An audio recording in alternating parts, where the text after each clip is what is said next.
जब supreme court में मनीष सिसोदिया जी की बेल का केस सुना जा रहा था, तब सुप्रीम कोर्ट ने प्रोसिक्यूशन से बहुत तीखे सवाल पूछे।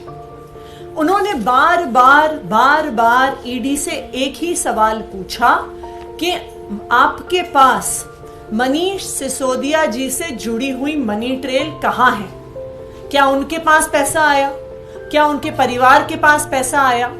क्या उनके किसी परिवार के या उनसे किसी जुड़ी हुई कंपनी के पास पैसा आया?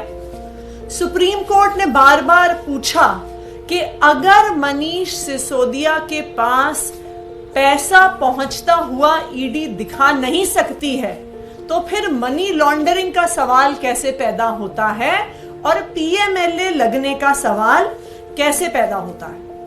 सुप्रीम कोर्ट ने यह भी सवाल पूछा कि जो सारी ईडी की प्रोसिक्यूशन का केस है, वो सिर्फ और सिर्फ एक अप्रूवर दिनेश अरोड़ा की स्टेटमेंट्स के आधार पर है।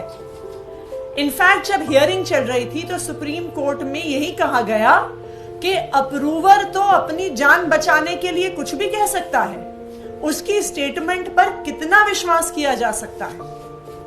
जो तीसरी चीज सुप्रीम कोर्ट ने उठाई, उन्होंने स्पष्ट तौर से बार बार ऑब्जर्व किया कि पॉलिसी मेकिंग कोर्ट के परव्यू में नहीं आती है।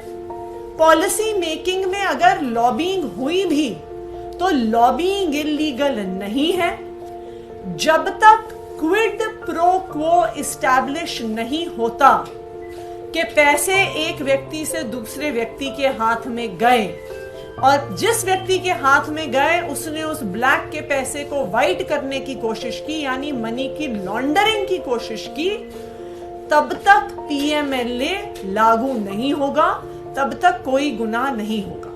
दोस्तों प्लीज कमेंट करके बताएं कि आपको वीडियो कैसा लगा। वीडियो को लाइक और सब्सक्राइब करना ना भूलें। धन्यवाद।